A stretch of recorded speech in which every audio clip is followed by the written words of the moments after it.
Hi, it's Friday, June 11th, 2010, and I'm going to go through some emails that have come in off my website, and we're going to start with one here from Brent in Houston, Texas. He wrote in saying, I feel really lost when it comes to music. I don't know what to learn anymore. Learning scales and chords are no problem to me. The sweeps are more of a challenge, though, and I'd actually like to start a band, but I don't know if it's the lack of theory or that I just need to get with a group of people and collaborate.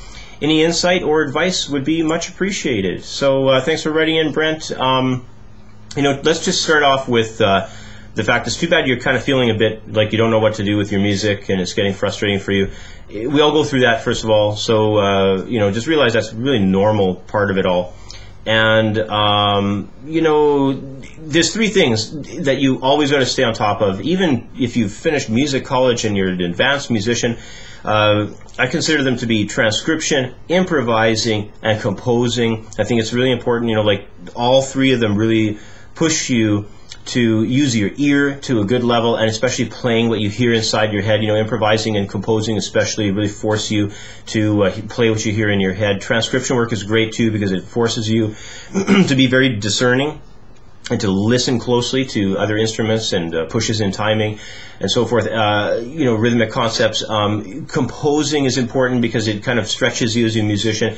You get bored of composing in certain ways. You get out there, try to find new information in different kinds of styles, and you just keep trying to stretch yourself. It's really important. As for your other question about trying to shoot for getting into a band, yes, it's vital that you get with other people and collaborate. Get into a band, get playing live. Playing live is integral. You just got to do it. It's amazing what it does for you. Plus, it helps you find your sort of on-stage personality and how you want to sort of behave in front of an audience and so on and so forth. So it's really good. You just got to get a band. Put up posters or signs in local music stores. Run an ad in the classified department the classified section of the local newspapers and so on. Crazy people will phone you. It's just the way it is. I remember the first classified ad I ever put in.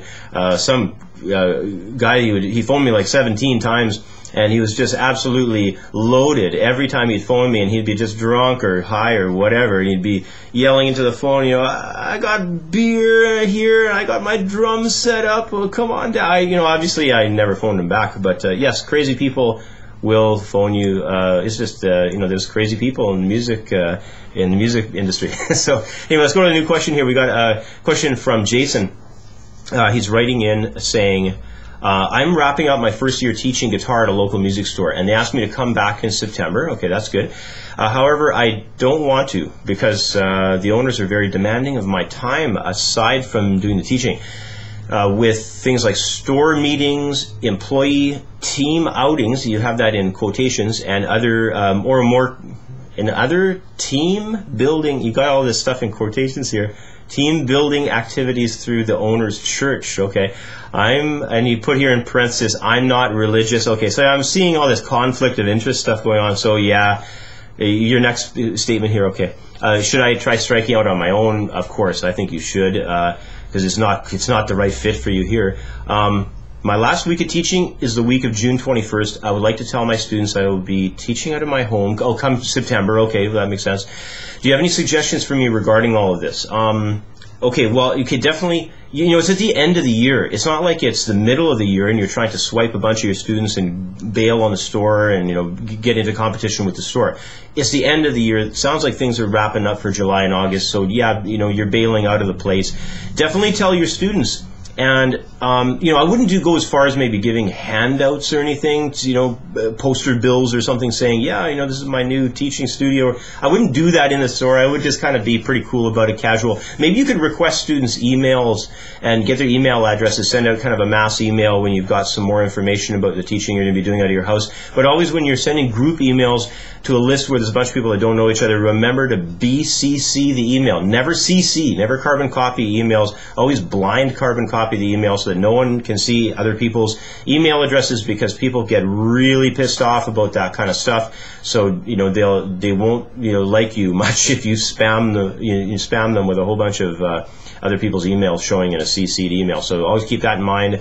And if you feel kind of uncomfortable with the store, or if things start really not going well, maybe request to the students that you do mention some of this too, that you want to just sort of keep this under your hat. And I'm not discussing a lot of this with the store right now. We're kind of basically wrapping things up here, blah blah blah. You can sort of make something up.